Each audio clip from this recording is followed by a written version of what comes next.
जय श्री राम। कैसे हैं आप सभी। आइए बात करते हैं होलिका पूजा की। होलिका पूजा में क्या क्या सामग्री चाहिए और होलिका पूजा कैसे की जाती है उस विषय में बात कर लेते हैं।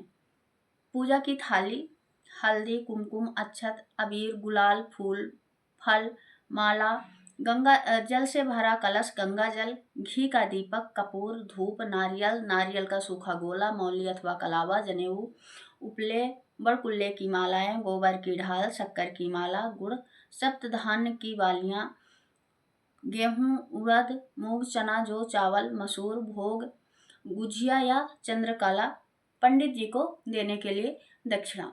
ये तो सामग्री की वो सूची है जो मतलब कि पंडित बोलते हैं कि चाहिए होलिका दहन के लिए। पर आपके घर में जो उपलब्ध है उससे भी होलिका पूजा हो जाता है और जो नहीं है उसके लिए क्षमा प्रार्थना कर ली जाती है। और अगर आप ये सारी व्यवस्था बना सकते हैं तो बहुत अच्छी बात है, क्योंकि होलिका दहन जो है वो बुराई पर अच्छाई का दिन माना जाता है। क्योंकि उस दिन क्या मतलब कि भक्ति की जो है तो जीत हुई थी और मतलब कि विश्वास और राक्षसों की एक तरह से पराजय हुई थी। क्योंकि उस दिन भक्त प्रहलाद जो है वो अग्नि से निकले थे और होलिका जो है उनकी जो बुआ थी उनको लेके बैठी थी होलिका दहन में। होलिका माता को ये वरदान था कि उनको मतलब आग नहीं जला सकती है।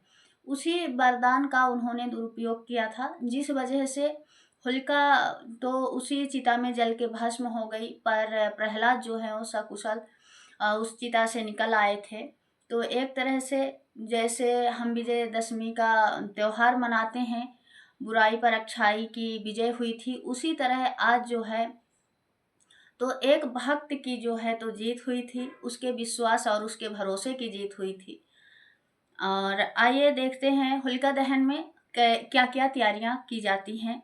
होलिका दहन की पूजा के लिए या तो आप अलग से अपनी होलिका भी जला सकते हैं। ऐसा नहीं है कि मतलब सार्वजनिक ही होलिका जलानी चाहिए, पर अधिकांश क्या होता है कि सार्वजनिक होलिका ही जलती है और पंडित जी आते हैं, वहीं पर मंत्रोच्चारण से उनकी पूजा की जाती है और फिर होलिका का दहन होता है। दहन से पहले की जाने वाली पूजा में मौली, कलावा और जनेऊ में से जो भी आपके पास उपलब्ध है उसे होलिका की 5 अथवा 7 परिक्रमा करते हुए होलिका माता को सूत्र से बांधा जाता है। होलिका को हल्दी, कुमकुम, अक्षत के साथ फूल और मालाएं अर्पित की जाती हैं। अब परंपरा के अनुसार शुभ मुहूर्त में होलिका दहन किया जाता है और जलती हुई होलिका की पूजा की जाती है।